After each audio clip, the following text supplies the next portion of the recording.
Çfarë do të ndodhte nëse sekreti i gjenisë njerëzore kishte qëndruar në një kavanoz për dekada, i keq kuptuar, i injoruar dhe i keq interpretuar? Sot, ne po zgjidhim një nga misteret më të çuditshme shkencore ndonjëherë. Nëse truri i Einsteinit mbante çelësin e mendjes së tij të jashtëzakonshme, apo nëse gjenia nuk mund të disektohet kurrë. Në vitin 1955, bota vajti vdekjen e Albert Einsteinit, njeriut që përtheu kohën, lakoi hapësirën dhe sfidoi vetë universin. Kishte vdekur. Jashtë, jeta vazhdonte normalisht. Brenda, historia po merrte një kthes që askush nuk mund ta kishte imagjinuar. Vdekja e Einsteinit nuk ishte dramatike, pa kamera, pa turm, pa ceremoni. Vetëm një dhomë e qetë spitali në një trup që mbante më shumë peshë intelektuale se çdo njeri tjetër para tij. Plani ishte i thjeshtë. Einsteini kishte kërkuar një lamtumir modeste, pa varr publik, pa faltore, pa spektakul. Ai donte të zhdukej qetësisht, si çdo njeri i zakonshëm. Por ajo që ndodhi më pas nuk ishte as pak e zakonshme. Patologu i detyrës ishte Dr. Thomas Harvey. Ai nuk ishte shkencëtar i famshëm, ai nuk ishte i njohur, ai nuk ishte as i mirënjohur në qarqet akademike, por në atë moment ai qëndroi vetëm me trupin e Albert Einsteinit, dhe ai mori një vendim që do të shqetësonte etikën shkencore për dekada, pa leje shkrimore, pa njoftim publik, pa pëlqimin e menjëhershëm të familjes. Ai hoqi trurin e Einsteinit. Imagjinoni atë moment. Një mjek i vetëm duke qëndruar mbi trupin e fizikantit më të shkëlqyeshëm që kur ka jetuar, duke mbajtur në duart e tij organin që prodhoi relativitetin, vrimat e zeza, dilatatin e kohës dhe idetë më revolucionare në shkencën moderne. Në mendjen e Harvey, kjo nuk ishte vjedhje, kjo ishte fat. Ai besonte se historia e kishte vendosur atje për një arsye, se sekreti i gjenisë ishte tashmë brenda mundësive. Ai e peshoi me kujdes, trurin, rreth 1230 gram, pak më pak se mesatarja, jo mbreslënës, jo magjik, thjesht njerëzor. Pastaj e fotografoi nga çdo anë, mbrapa, anash, sipër. Ai dokumentoi çdo palth dhe brazd, çdo kresht dhe lugin. Pastaj e preu në qindra cop, bloqe të vogla, seksione të holla të ruajtura në kavanoz me formalin, të etiketuara, të kataloguara, të ruajtura. Familja Einsteinit nuk e dinte, bota nuk e dinte, madje edhe spitali nuk e aprovoi zyrtarisht. Kur fjala arriti tek djali i Einsteinit, reagimi ishte truditje, zemërim dhe mosbesim. Një meri që kishte kërkuar privatësi në vdekje, ishte kthyer në një specimen shkencor. Një bab ishte disektuar pa pëlqim, një qenie njerëzore ishte bërë eksperiment. Harvey u mbrojti. Ai pretendoi se djali i Einsteinit dha leje pas faktut, por edhe atëherë leja ishte me kusht. Truri i Einsteinit do të përdorej rreptësisht për kërkime shkencore, pa fitim, pa famë, pa spektakël. Por dëmi ishte bërë tashmë.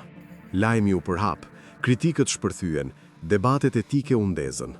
A ishte kjo guxim shkencor apo shkelje e varreve? A ishte Harvey vizionari apo vjedhës me pallto laboratori? Dhe pastaj erdhën pasojat. Harvey humbi punën. Ai u largua në heshtje nga spitali Princeton, pa ceremoni, pa lamtumir. Një ditë ishte patolog i respektuar, ditën tjetër ishte njeri pa pozit, pa institucion dhe pa të ardhme të qartë. Por ai e kishte ende trurin, dhe këtu historia bëhet edhe më e çuditshme. Ai nuk ja dorëzoi një institut i kërkimor, ai nuk ja ktheu familjes, ai nuk e vendosi në muzeum. E mbajti në shtëpi, në zyrë, në kuti, në kavanoza, në bodrum, në dollape. Në një moment, sipas raporteve, ai ruajti copa të trurit të Einsteinit në një frigorifer birash. Në një moment tjetër, ai e transportoi atë përmes kufirive shtetëror në bagazhin e makinës së tij. Truri më i vlefshëm në histori, duke udhëtuar pranë pneumatikëve rezervë dhe çantave të ushqimeve. Mendoni për këtë. Organi që ridefinoi vetë realitetin, po mbahej si bagazh. Për vite, Harvey u mundua të bindë shkencëtarët ta studionin. Shumë refuzuan. Disa ishin të pakëndshëm, disa i friksoheshin kontroversës, Disa thjesht nuk dinin çfarë të bënin me të. Truri u bë barr, përgjegjësi, mallkim. Harvey besonte se po mbronte një thesar. Komuniteti shkencor shihte një skandal. Familja shihte një shkelje dhe Einsteini mbeti i heshtur. Pa pëlqim, pa protest, pa miratim, vetëm mungesë. Ky është momenti ku misteri me të vërtet fillon. Jo me ekuacione, jo me zbulime, por me një pyetje që ende nuk ka përgjigje të qartë. A ishte autopsia e pa autorizuar një akt guximi shkencor apo dështimi më i madh etik në kërkimin modern? Sepse sapo u hoqa i tru, nuk kishte kthim mbrapa, dhe gjithçka që pasoi, çdo studim, çdo pretendim mbi gjenin, u ndërtua mbi atë vendim të vetëm e hestur të marrë në një dhomë spitali, të qetë në vitin 1955. Pas autopsisë së pa autorizuar, pas tronditjes, indinjatës dhe largimit të qetë të Dr. Thomas Harveyt, dikush do të priste që truri i Einsteinit të bëhej menjëherë qendra e vëmendjes serioze shkencore. Mendja më e shkëlqyer në histori, e ruajtur dhe gati për studim, duhej të kishte nxitur një ortalg kërkimesh, laborator duke konkuruar, universitete duke kërkuar mostra, ekipe neuroshkencëtarësh duke garuar për të zbuluar sekretet e gjenisë. Por kjo nuk ndodhi kurrë. Në vend kësaj, ndodhi diçka shumë më të shqetësuese. Truri i Einsteinit u zhduk në kaos. Nuk kishte plan bazë, asnjë program zyrtar kërkimor, asnjë iniciativë shkencore. Kishte vetëm Harveyn dhe qindra copa të vogla të indit cerebral, pa destinacion të qartë. Ai e kishte prerë trurin në bloqe, seksione të holla dhe rrëshqitje, me qëllim t'i shpërndante ekspertëve, por ai nuk kishte mbështetje institucionale. Pa financim, pa ekip, pa autoritet, vetëm kuti, kavanoza dhe një ndjenjë e dërmuese se ai ishte tani përgjegjës për diçka më të madhe se vetja e tij. Shkencëtarët ishin hezitues, disa ishin të pakëndshëm, disa i friksoheshin kontroversës, disa thjesht nuk dinin çfarë të bënin me të. Truri u bë barr, përgjegjësi, mallkim. Harvey besonte se po mbronte një thesar. Komuniteti shkencor shihte një skandal. Familja shihte një shkelje dhe Einsteini mbeti i heshtur. Pa pëlqim, pa protest, pa miratim, vetëm mungesë. Atje, disa në laborator universitarësh, disa në koleksione private, disa thjesht të humbura vite më parë. Pastaj dekada pas gjë të rëndësishme të publikuar, asnjë punim revolucionar, asnjë zbulim trunditës, asnjë shpjegim i qartë. Njerëzit filluan të flisnin në zë. A i kishte shkatruar Harvey shansin për të kuptuar ndonjëherë mendjen e Einsteinit. A ishte keq trajtuar, dëmtuar, humbur truri. Publiku supozonte se diku thellë në një laborator, shkencëtarët po studionin trurin e Einsteinit nën mikroskop të fuqishëm, duke zbuluar kodin e gjenisë. Realiteti ishte shumë më i çrregullt, shumë më njerëzor, shumë më tragjik. Harvey vet lëvizi nga punë në punë. Kansas, Missouri, Kaliforni. Çdo lëvizje nënkuptonte paketimin e jetës së tij dhe paketimin e trurit të Einsteinit.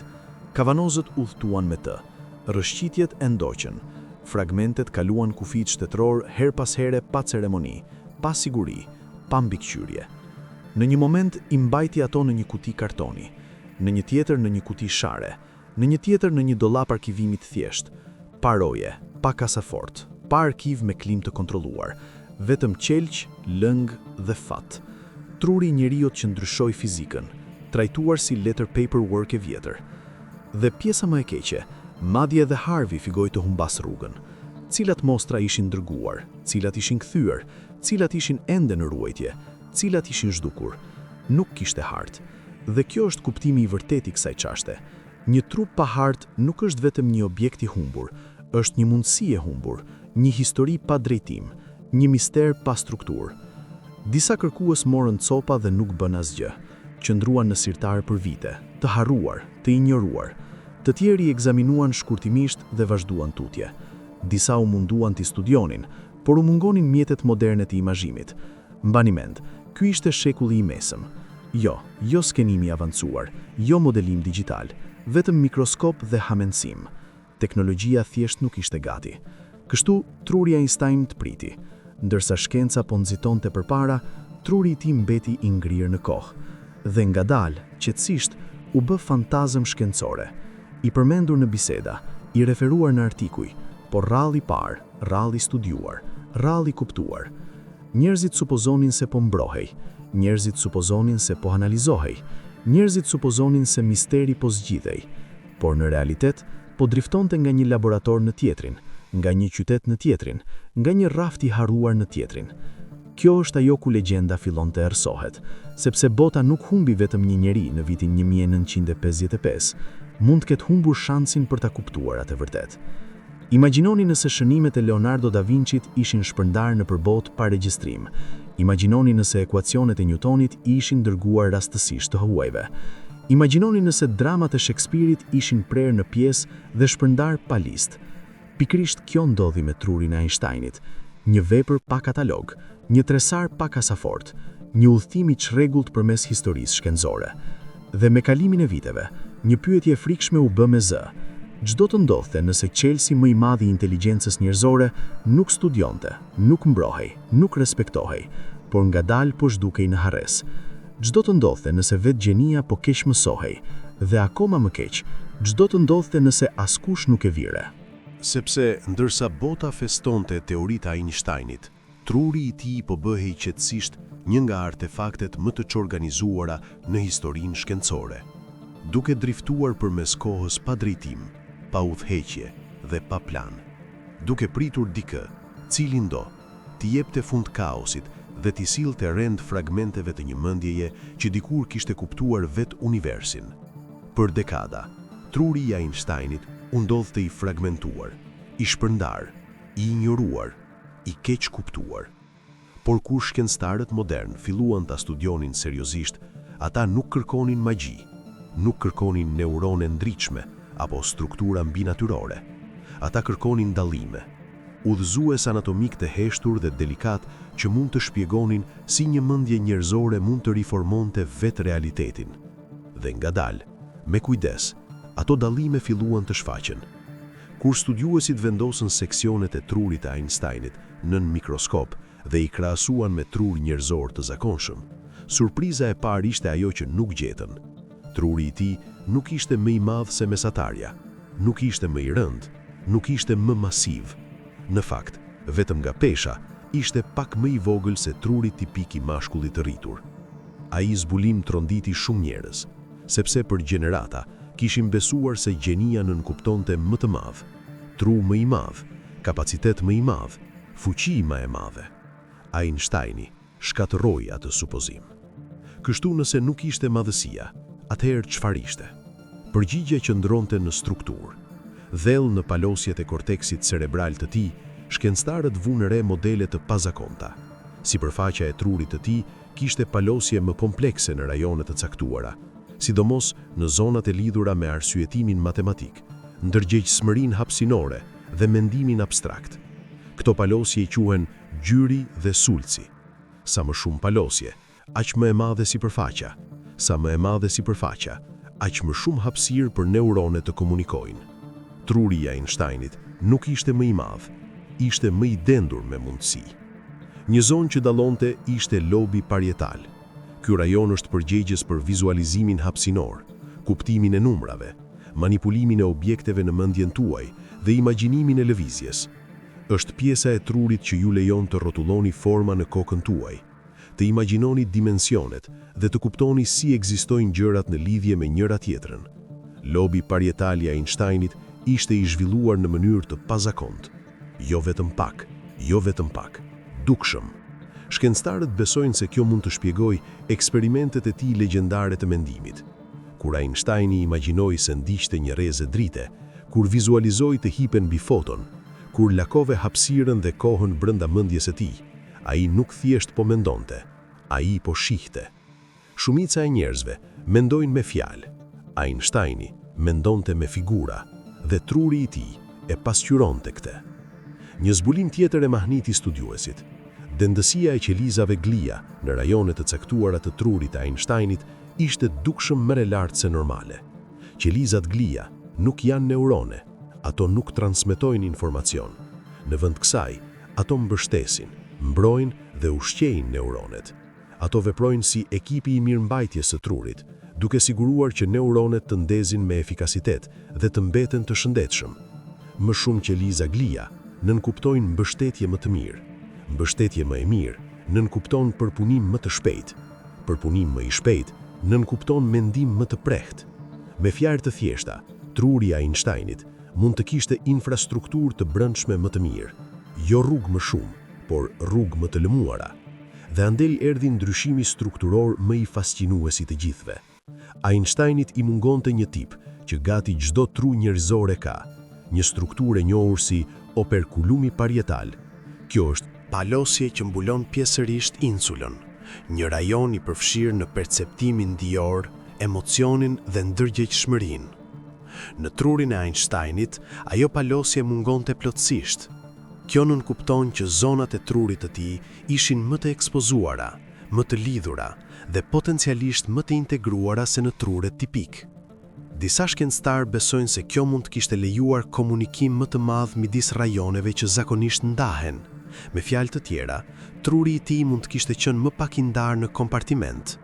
Idetë mund të flinten më lirshëm, konceptet mund të bashkoheshin më lehtë, mendimi abstrakt mund të lidhej me imagjinatën vizuale. Kjo është kritike, sepse gjenia e Einsteinit nuk qëndronte vetëm në zgjidhjen e ekuacioneve, qëndronte në lidhjen e ideve që askush tjetër nuk mendonte t'i lidhte. Kohë me hapësirë, gravitacion me gjeometri, dritë me lëvizje. Ai nuk ndiqte vijat, ai kryqëzonte ato, dhe struktura e trurit të tij mund t'ja kishte lejuar këtë. Studiuesit vunë re gjithashtu se zonat të caktuara të lidhura me gjuhën ishin më pak dominante se sa pritej. Kjo përputhet me atë që dim për fëmijërinë e Einsteinit. Ai filloi të fliste vonë, ai luftoi me shkollimin tradicional, ai shpesh mendonte në heshtje, vizualisht, brenda vetes. Mendja e tij nuk funksiononte me fjalë, funksiononte me figura, modele dhe intuit. Kjo sfidonte gjithçka mendojmë se dim rreth inteligjencës. Sugjeron se brilanca nuk duket gjithmonë brilante, se gjenia mund të fshihet pas heshtjes, se mendjet më të fuqishme mund të mos flasin të parët, por mendojnë më thellë. Çdo palosje, çdo qeliz, çdo strukturë që mungonte, çdo zbulim i shtonte një shtresë tjetër misterit. Por në vend që ta bënte Einsteinin të dukej mbi njerëzor, e bëri më njerëzor. Jo monster intelekti, por njeri me tru të formuar mjaftueshëm ndryshe për të parë universin nga një kënd që askush tjetër nuk mund ta shihte. Dhe kjo është ajo ku historia bëhet e rrezikshme, sepse momentin kur fillojmë të tregojmë me gisht anatomin, momentin kur themi kjo është struktura e gjenisë, rrezikojmë të thjeshtëzojmë tepër diçka shumë më komplekse. Truri nuk është fat, struktura nuk është garanci, ndryshimi nuk është premtim.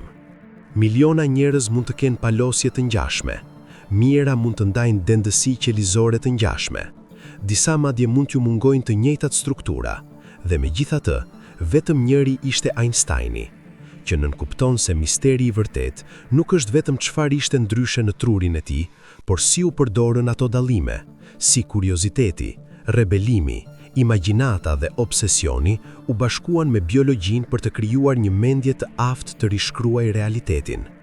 Anatomia na tregon një pjesë të historisë. Pjesa tjetër mbetet e mbyllur brenda heshtjes së një truri që dikur pyeti vet universin. Kur shkencëtarët filluan të zbulonin tipare të pazakonta në trurin e Einsteinit, një ide e rrezikshme kishte zënë rrënjë tashmë në imagjinatën publike. Miti rritej, legjenda zgjerohej. Njerëzit donin të besonin se gjenia mund të shpjegohej, lokalizohej dhe izolohej. Që diku brenda kafshës së Einsteinit kishte një kënd special, një dhomë dritshme, një çelës i fshehur që kthente një njeri ordinar në një mendje që ndryshon universin. Bota ishte e uritur për një përgjigje të thjeshtë. A ishin palosjet, a ishin qelizat, a ishte struktura që mungonte, a ishte forma? Njerëzit donin biologjinë të ishte fat, sepse nëse gjenia mund të reduktohet në anatomi, atëherë mund të kopjohej, matej, riprodhohej dhe madje edhe të inxhinierohej. Por shkenca nuk funksionon kështu. Ndërsa më shumë studiues ekzaminuan trurin e Einsteinit, u shfaq një konflikt. Në anën e një, ishin ata që besonin se anatomia e tij mbante sekretin. Në anën e dy, tjetër, ishin ata që paralajmëronin se mendja njerëzore nuk mund të kuptohet vetëm nga struktura, që reduktimi i Einsteinit në një koleksion indesh nuk ishte thjesht i gabuar, por i rrezikshëm. Kjo është ajo ku miti dhe biologjia u përplasën. Miti thot se Einsteini lindi ndryshe. Miti thot se ai ishte i programuar për madhështi. Miti thot se ai ishte i paracaktuar. Por biologjia tregon një histori më të komplikuar. Po, truri i tij kishte tipare të pazakonta. Po, struktura e tij ishte atipike. Po, kishte dallime të matshme. Por asnjë nga ato dallime nuk garanton gjenin, sepse nëse do ta bënin, bota do të ishte plot me Einstein. Mijëra trur janë studiuar që atëherë. Disa tregojnë modele të ngjashme, disa kanë palosje të krahasueshme, disa kanë dendësi të lartë glia, disa madje u mungojnë struktura të caktuara. Megjithatë, ata nuk rishkruan fizikën, nuk lakun kohën, nuk sfiduan realitetin, që nënkupton se anatomia vetëm nuk mjafton. Miti dëshon një shkurtore, biologjia kërkon durim. Einsteini vet nuk besonte në superioritetin e lindur. Ai shpesh e përshkronte veten si të ngadalt, kokfort dhe thellësisht kurioz. Ai nuk shkëlqente në klasa tradicionale, luftoi me autoritetin, nuk i pëlqenin sistemet të ngurta, dështoi provimin e hyrjes, u refuzua nga institucionet. Ky nuk është profili i një gjenialiteti të paracaktuar, ky është profili i një mendje të shqetësuar. Miti na thot se gjenia është pamundim, e vërteta na thot se gjenia është e obseduar. Einsteini mendonte vazhdimisht, pafundësisht, pa pushim, luajti me idetë si lodra, u kthye te pyetjet her pas here, refuzoi të linte problemet që nuk kishin kuptim. Ai nuk ishte më i shpejtë se të gjithë të tjerët, ishte më kokfort, dhe biologjia nuk mund ta mas kokfortësinë. Neuroshkenca mund të mas palosjet, mund të mas qelizat, mund të mas vëllim dhe dendësi, por nuk mund të mas imagjinatën, nuk mund të mas kuriozitetin, nuk mund të mas rebelimin, nuk mund të mas guximin për të vënë në dyshim atë që të gjithë të tjerët e pranojnë.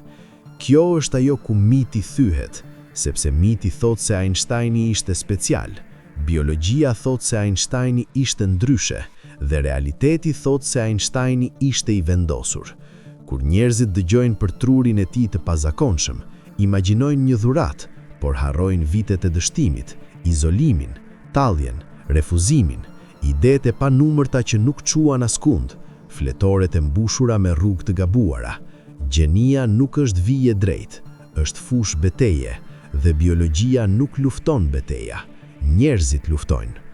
Ka gjithashtu një anë më të errët të mitit, besimi se inteligjenca është e fiksuar, se ose e ke ose nuk e ke, se truri yt vendos fatin tënd. Kjo ide është përdorur për të justifikuar pabarazin, për të justifikuar privilegj, për të hedhur poshtë potencialin, për të etiketuar fëmijët, për të kufizuar ëndrat, dhe truri i Einsteinit shpesh është tërhequr në atë narrativ, por e vërteta është e pakëndshme. Mjedisi i Einsteinit e formoi atë. Prindrit e tij enkurajuan kuriozitetin, xhau i tij e prezantua me shkencën, dështimi i tij në shkollë mësoi pavarësinë, puna e tij në zyrën e patentave i dha kohë të mendoj. Statusi i tij jashtëm e çliroi nga presioni akademik. Truri i tij nuk punoi vetëm, punoi brenda një jete, dhe kjo është pjesa që miti injoron. Miti dëshon një hero, miti dëshon një mrekulli, miti dëshon një shkurtore drejt madhështisë, por biologjia nuk krijon legjenda, zgjedhjet krijojnë. Einsteini zgjodhi të vinte në dyshim, Einsteini zgjodhi të dyshonte, Einsteini zgjodhi të imagjinonte her pas here. Kur të tjerët ndaluan, kur të tjerët pranuan, kur të tjerët vazhduan tutje.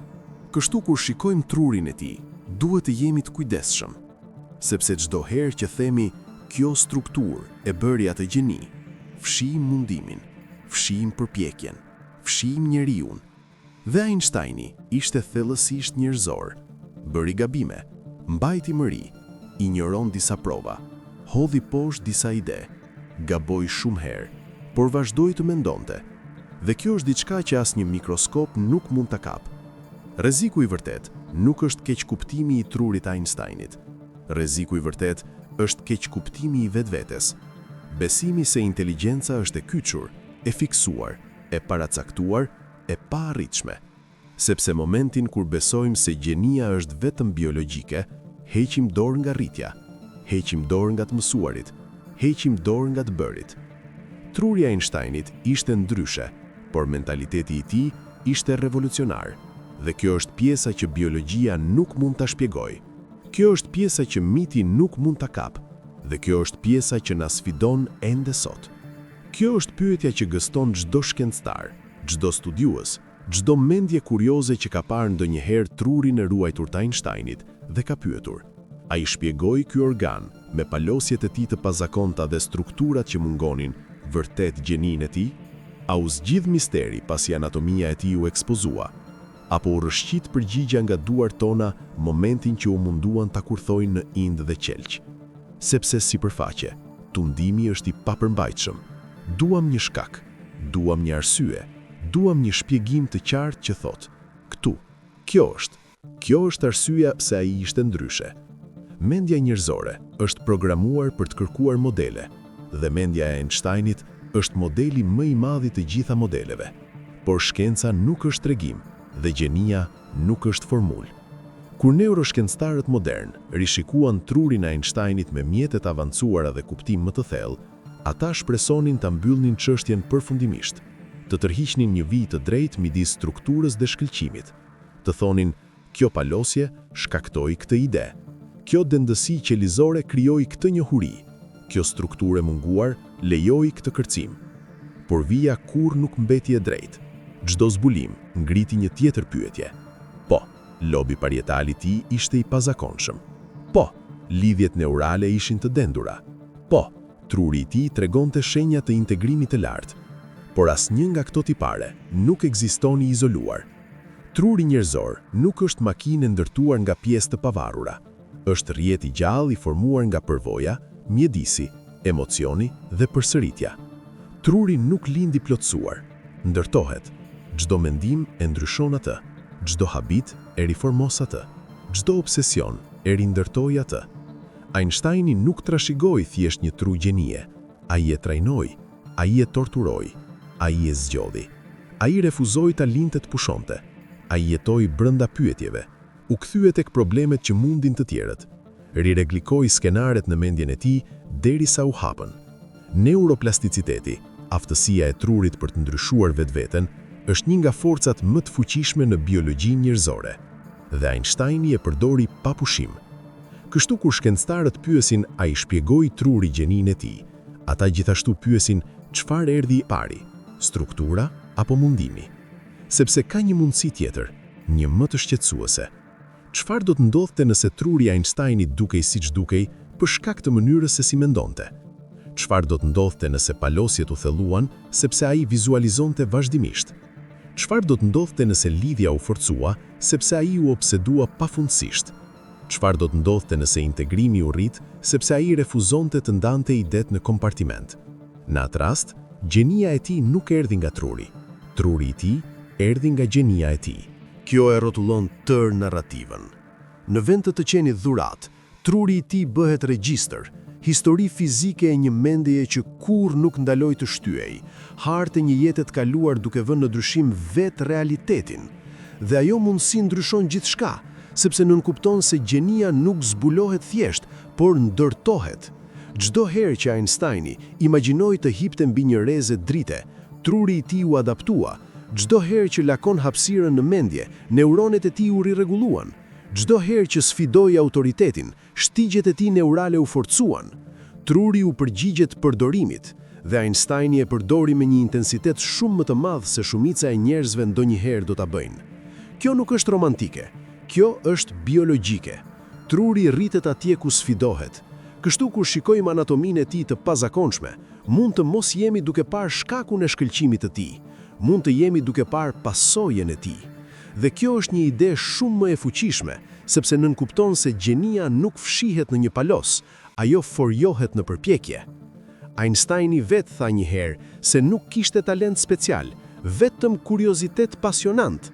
Shumë njerëz e hedhin poshtë këtë si modesti, por neuroshkenca sot sugjeron se ai mund të ketë qenë më afër së vërtetës se sa kushdo kuptoi.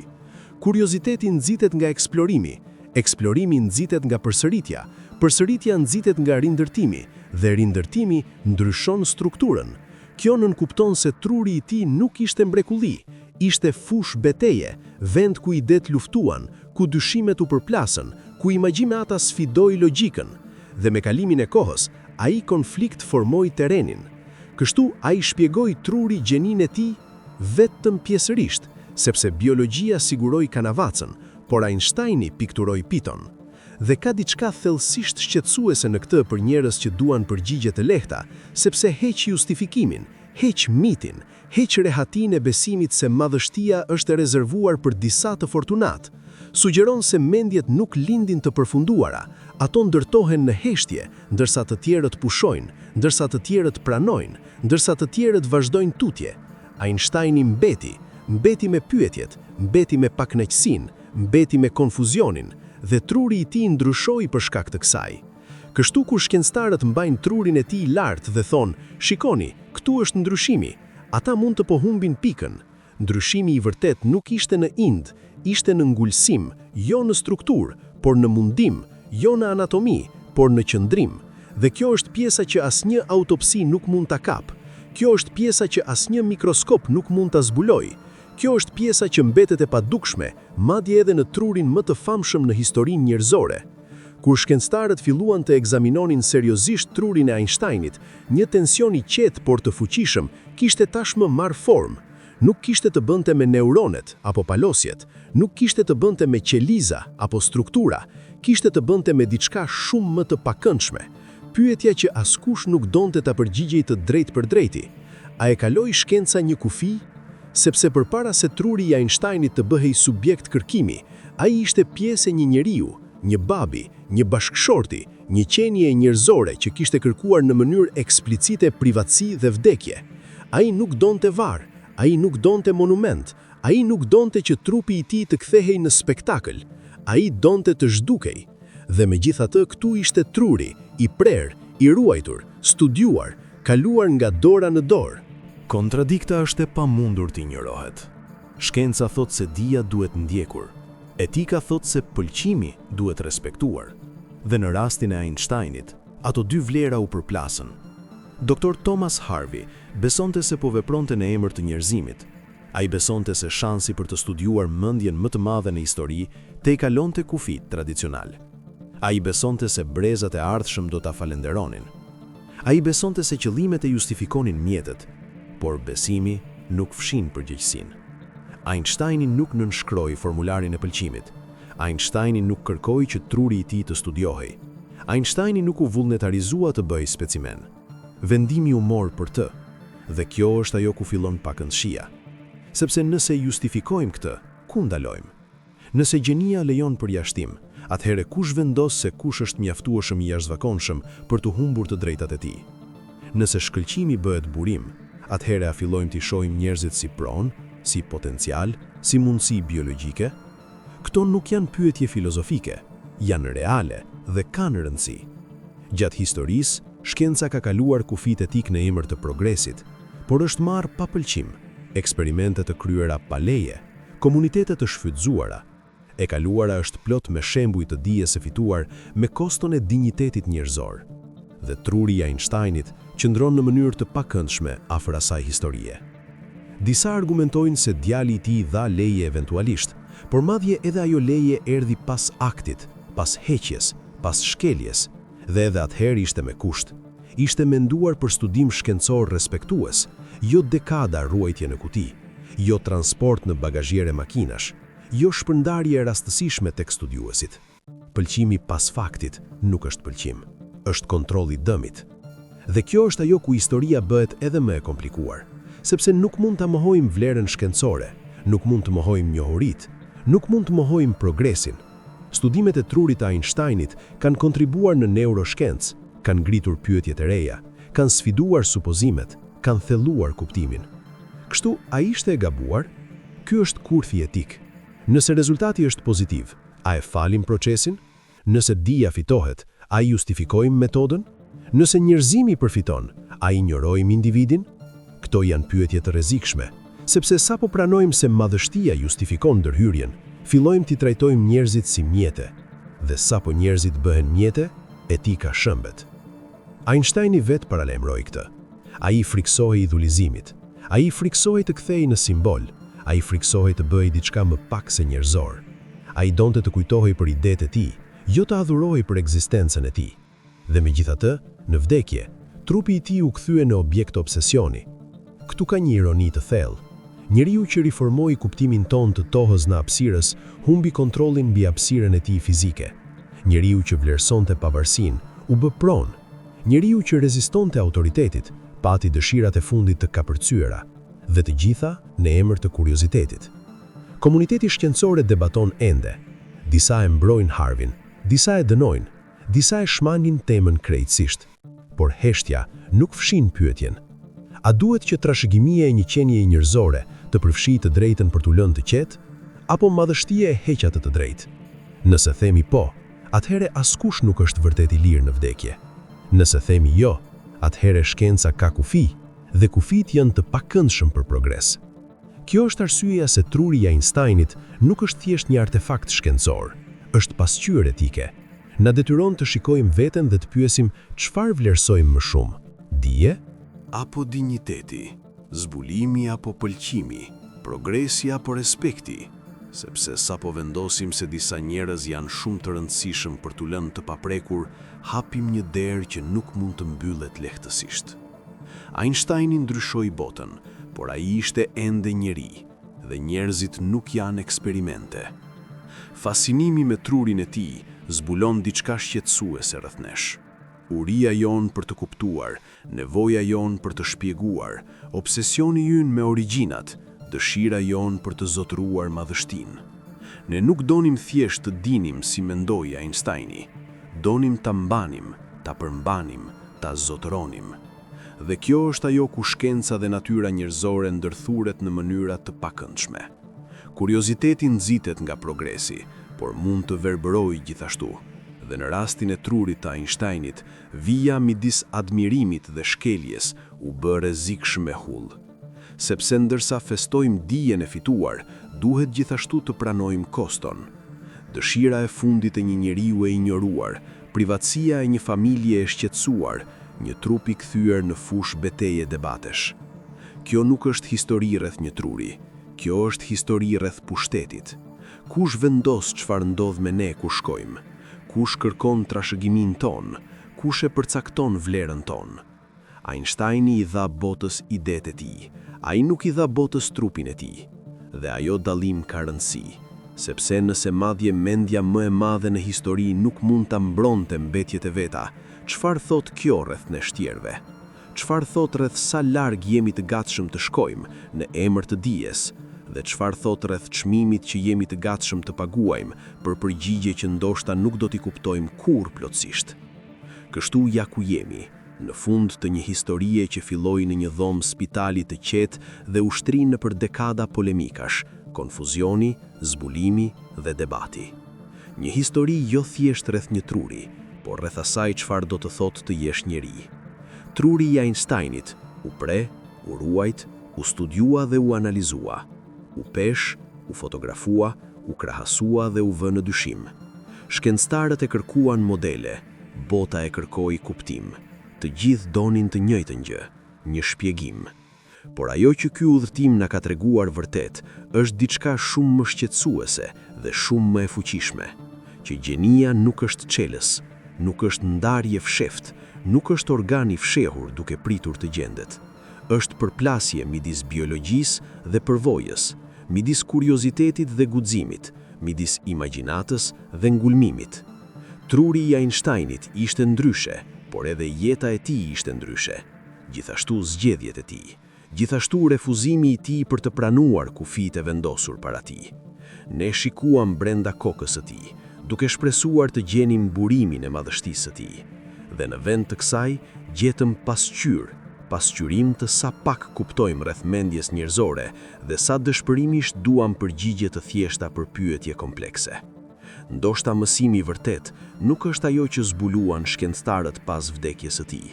Ndoshta është ajo që Einsteini na tregoi ndërsa ishte gjallë, që vënia në dyshim është më e fuqishme se të diturit, që imagjinata është më e fortë se informacioni, që kurioziteti mund të riformojë realitetin.